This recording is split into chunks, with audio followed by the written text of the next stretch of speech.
want to hear something funny? It's not funny, but you have to laugh at this shit. I was told someone's roommate is schizophrenic and they remind them of me. Don't know. I got so enraged that I just stayed quiet.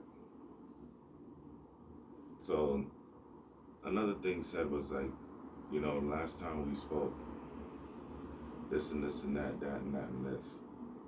And I'm like, I thought the last time we spoke, I told you the only reason I ever walked out of my situation was to retrieve the only fix. This person told me, okay, no problem. So I went. The shit that happened after that, let me tell you why it happened. I was told that wife and children is a delusion, that I went to Florida to force myself on a woman that had no idea of who I was, even claiming her children as mine.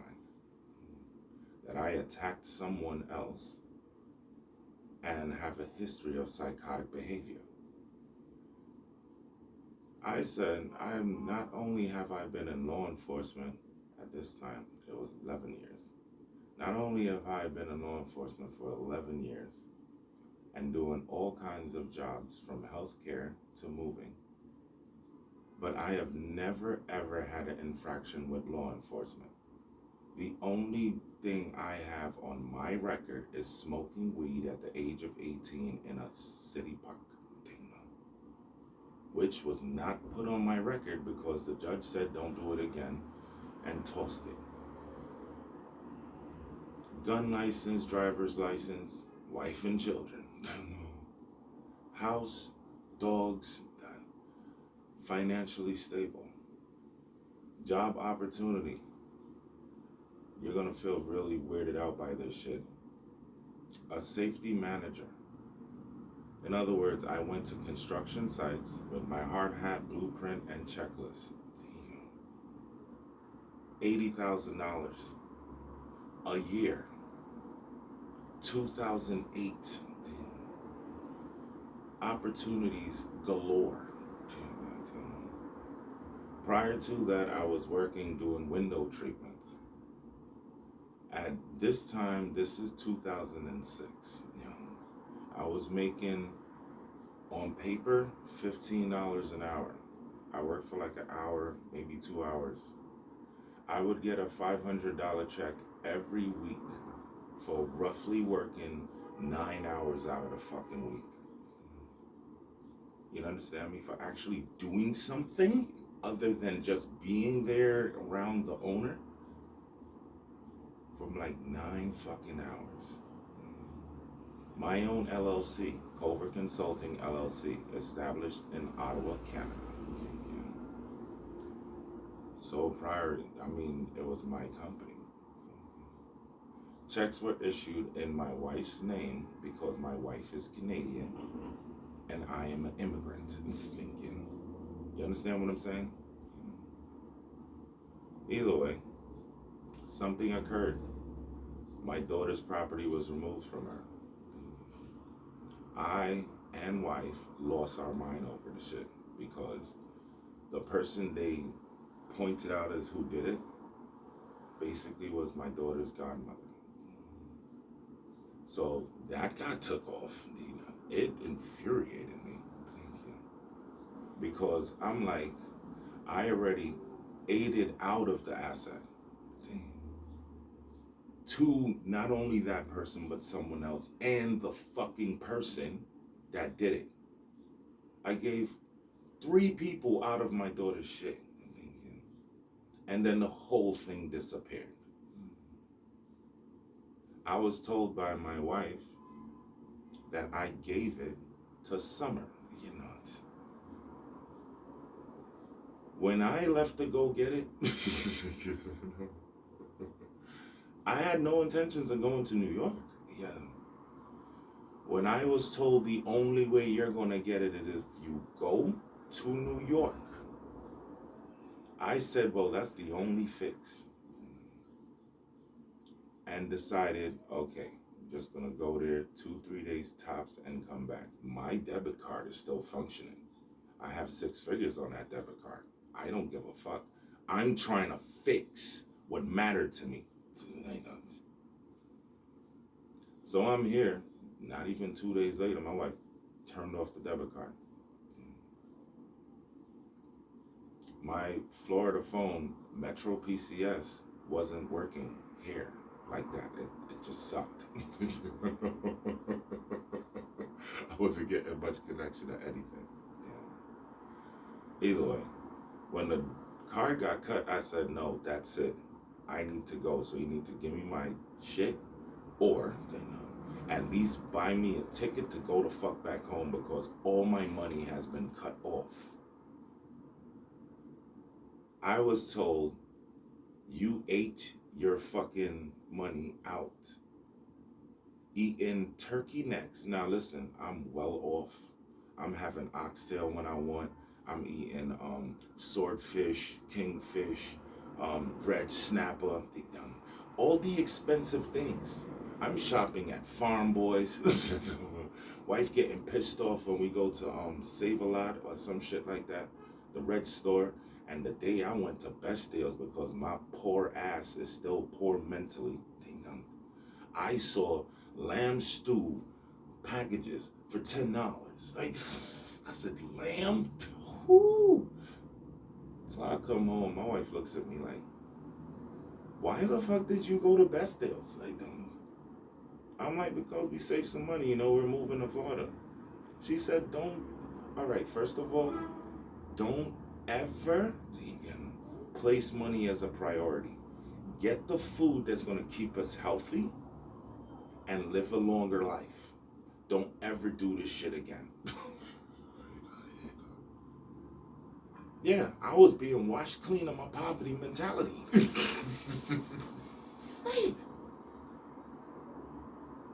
Either way, while being held against my will, I was told the only way I'm going to get released is by taking these medications. Realizing if that's the only way out, let's do it. Voices came in my head. Not just my thoughts of being a writer and being creative. Actual fucking voices. Tunnel vision. Involuntary movements. I'm in the hospital almost dying because the back of my tongue swelled up, but thank God I'm a healthcare provider. So I grabbed my tongue, pinched the fuck out of it, and pulled it forward. Took a couple breaths and walked to the nurse like this.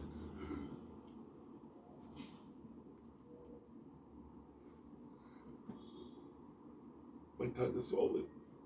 I can't breathe. She gave me a Benadryl. And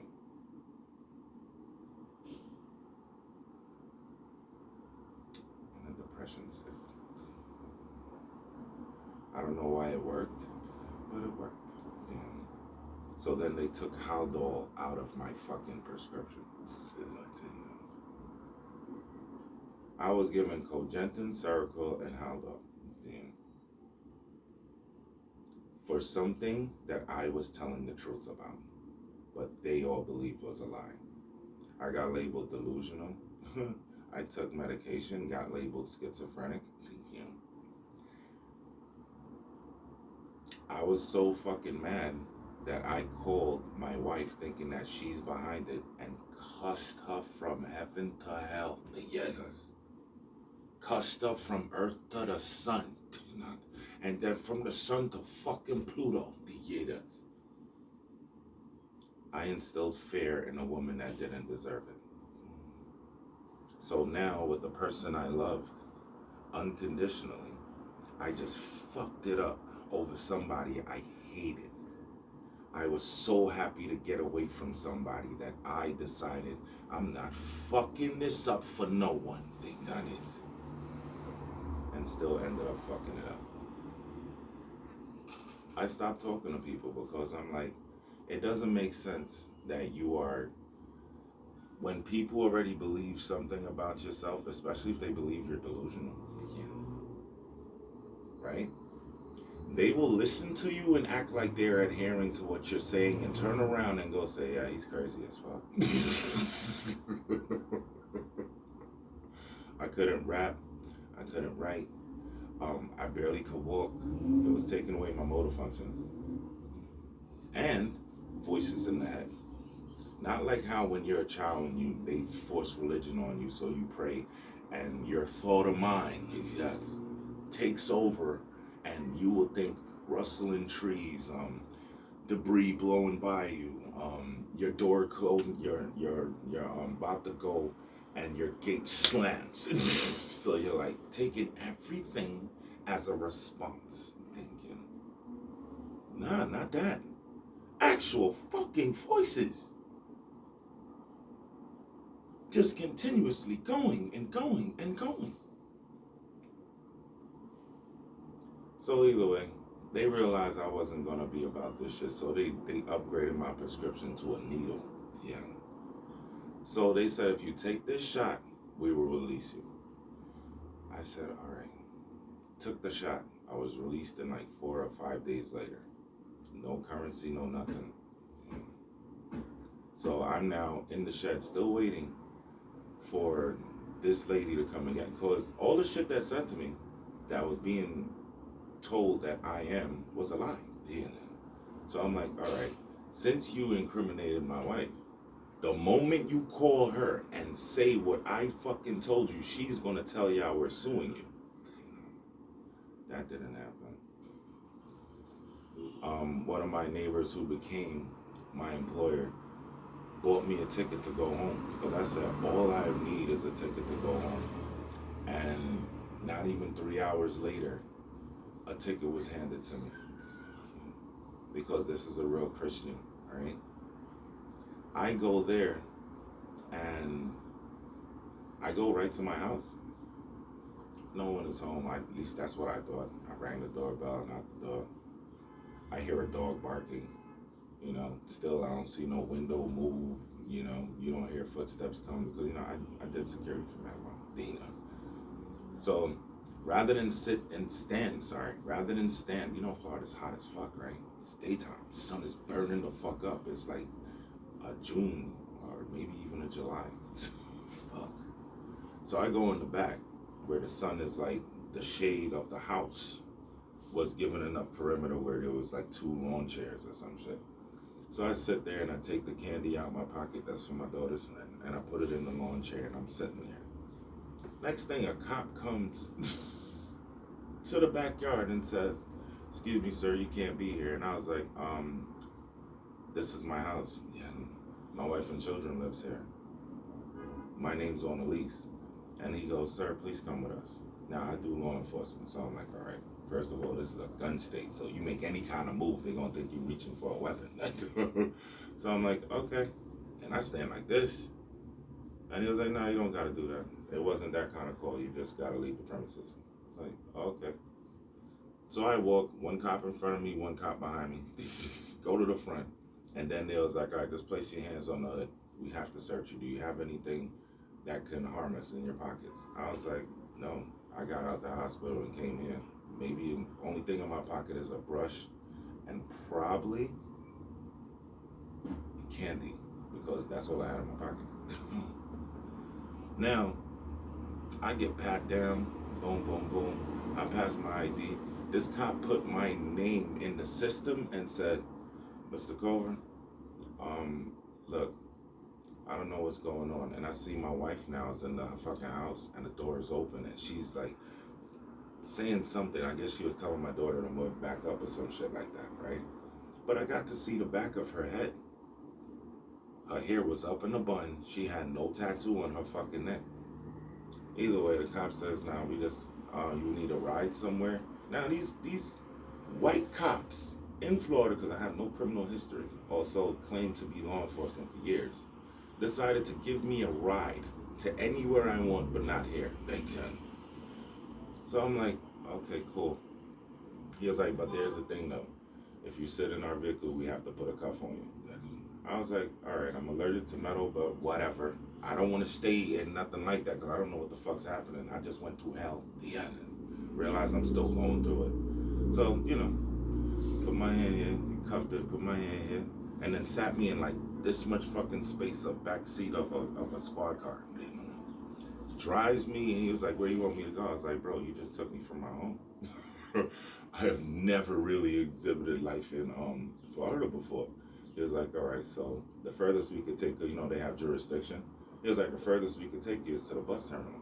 Yeah, I was like, "That's fine." So we go to the bus terminal, right?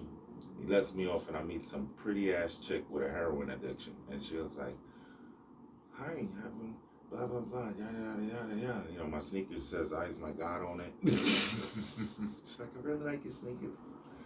And then she goes, "You do," and she said the name they call it out there. I was like, "Huh?" I know I smoke weed.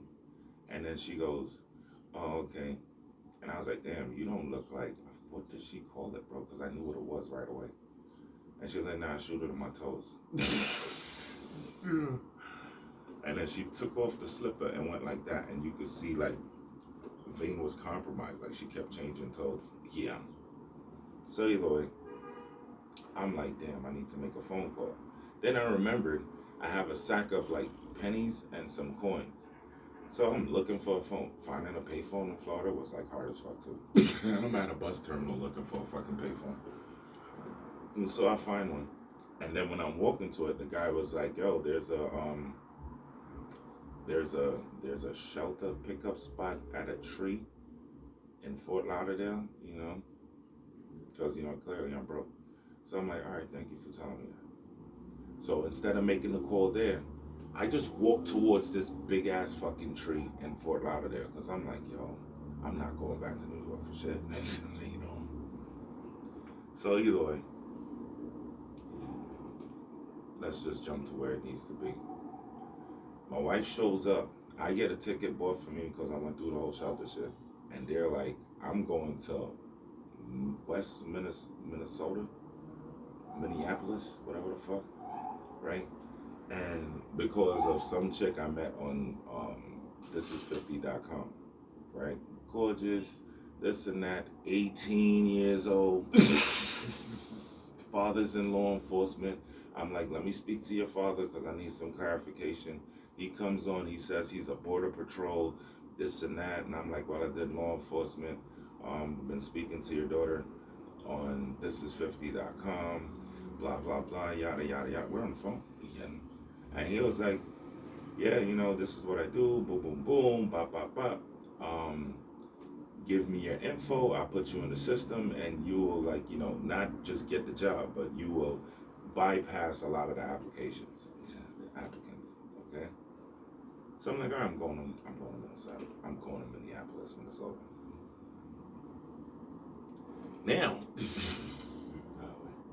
not to toot my own horn, but when I got there, I realized it was a scam. It was like, one of those things where they want to rob you or some dumb shit like that. But I mean, these fucking people coward. Like, I seen somebody like realize it was me because I'm sitting, and when I stood up, they just turned their head and walked. Right? So I'm like, because at this moment I have voices in my head, and you understand what I'm saying? It's like that was her. So I'm walking slow, you know what I'm saying? And they get into a car. And when I look into the car, I see the girl sitting in the passenger side, but trying to like sink into the seat. And I'm like, "Oh, God, yo." So either way, I walk, and some dude that goes to a church was like, "Wow, it's kind of late for you to be walking around because now it's like nobody outside." And he was like, "There's a missionary or some shit like that just up there, Minnesota's the best place for homeless people." And I'm like, okay. So I go there, I sleep on the floor on some fucking little thing, right? And my wife calls me, and she's like, "Why did you go to blah, blah, blah, blah, blah?" Like, "Oh my God." I'm like, "Bitch, you had a tattoo of your boyfriend on your neck. What kind of dumb shit is that? Your husband just seen a tattoo on your neck of your boyfriend." Nah, I'm good. I had to get away from that shit because being labeled crazy, psychotic and shit, and now you're being triggered and angered, even a fucking very vocal argument looks like you're crazy. Either way. So I'm in Minnesota now, and I'm like, boom, boom, boom. The guy goes, look, we'll buy you a ticket, but you just need to have a place to go. So I call this fucking evil, pawn scum ass, deceitful person. Those are just words because I'd rather just, get it off my chest. And this person goes, okay, but you can't stay here. I'll just tell them that, this and that. The whole fucking time I didn't realize it because this person defamed my character. I'm blaming my wife for shit this fucking idiot did. All the opportunities in the world, I'm robbed of it over somebody that never gave me an opportunity to succeed. Ever. They've done it. Ever. Either way, this shit is funny because people claim they love you, but they really don't. How the fuck? I'm like, when have I ever gave you a reason to believe I'm a liar? When did I ever give you a reason to believe I'm psychotic? I done it. Wow. Meanwhile, the person saying all this shit, they know for a fact the bitch a fucking liar. They know for a fact the bitch psychotic. I know. Also, I was very fucking abused. I was abused to the point where when my dad was coming home, I would get excited because the abuse would stop. Ain't done. Stuff done in solitude, just me and this person, was fucking evil as fuck. I told my wife, look, I don't give a fuck what happens between us. You make sure my daughter has nothing to do with this person. And she made that promise to me. She kept it. I told my daughter's godmother, who was supposed to be a godmother, keep your son away from that person. That person will do stuff and deny it. When your child comes to tell you what the fuck happened, she gonna tell you that that is a lie. Thank you. Your honest child is gonna be labeled a liar. And what you're gonna do to this kid, you're gonna beat them for lying. I know. And they were telling you the truth, so now they fear you and look at you as someone they can't go to. It's disgusting. And you would think, oh, it's because of this and that. No, it's because I'm a fucking slave. That's why. That shit pissed me off. I'm like, look at that shit. Not only did you destroy all my opportunities, I have no love in my heart for my fucking family. Like, none. It's done. I don't want nothing to do with them. This shit is stupid. You made me turn my back on the one fucking person I literally, in this entire fucking world, this was the only person that brought me joy. It has never happened to me before. Everything was anxiety and panics. Talking about you have a roommate schizophrenic remind you of me. What the fuck? I don't know. Well, guess what? I see morons all the fucking time and they all remind me of you. Fucking infidels.